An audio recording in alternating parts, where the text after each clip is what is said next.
আসসালামু আলাইকুম। বাংলাদেশি হোম শেফের নতুন ভিডিওতে আপনাদের সবাইকে স্বাগত। আজকে রান্না করা হবে মোটা চালের খিচুড়ি। তো আর দেরি না করে চলুন রান্নাটা শুরু করা যাক।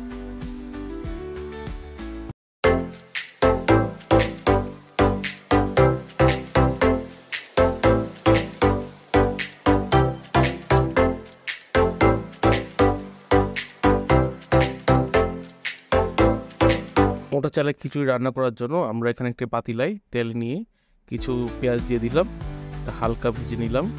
এর মধ্যে আমরা কিছু তেজপাতা দিয়ে দিলাম, তার মধ্যে 2 চামচ হলুদের গুঁড়ো দিয়ে দিলাম, একটু দারচিনি দিয়ে দিলাম, একটু ধনে জিরের গুঁড়ো দিয়ে দিলাম,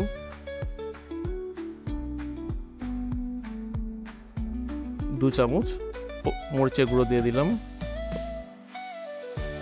লবণ দিয়ে দিলাম স্বাদ মতো এবং পানি দিয়ে হালকা কষিয়ে নিব। এবার ঢেকে দিলাম। এবার আদা বাটা এবং রসুন বাটা দিয়ে দিলাম 2 চামচ করে। এবার হালকা নেড়ে নিলাম। এখন আমরা চাল এবং ডাল যা আগে ধুয়ে রেখেছিলাম তা দিয়ে দিব এখানে হালকা ভাজার জন্য। এখানে বলে রাখা ভালো, এখানে রান্নায় 5 রকমের ডাল ব্যবহার করা হয়েছে।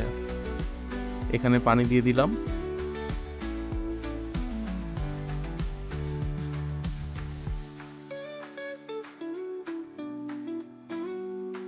আলু হাফ কেটে দিয়ে দিলাম।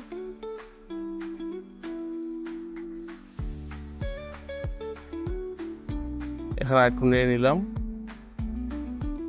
এবার গাজর এবং মিষ্টি কুমড়া কিউব করে কাটা দিয়ে দিলাম এবং তা মিশিয়ে নিব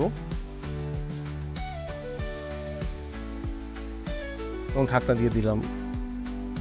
ঢাকনাটি সরিয়ে কিছু কাঁচামরিচ হাফ করে ভেঙে দিব এবং মিশিয়ে নিব।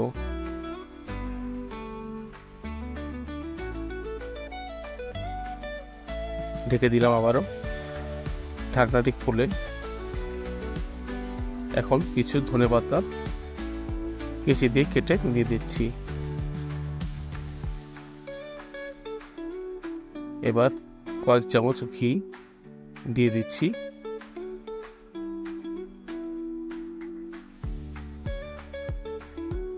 এবং তা খিচুড়ির সাথে ভালো মতো মাখিয়ে নেব।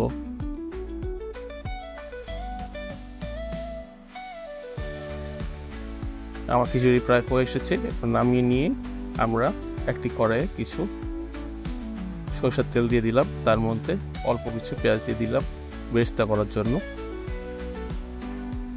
এর মধ্যে কিছু শুকনো মরিচ দিয়ে দিলাম।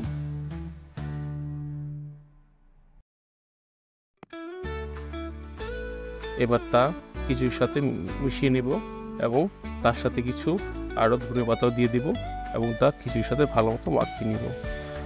হয়ে গেল আমার মোটা চালের খিচুড়ি। আশা করি রান্নাটাকে আপনাদের কাছে সহজ লাগবে। এছাড়াও এখানে মুরগি মাংস রান্না করা হয়েছিল। সেদিন ছিল পবিত্র ঈদ মিলাদুন্নবী।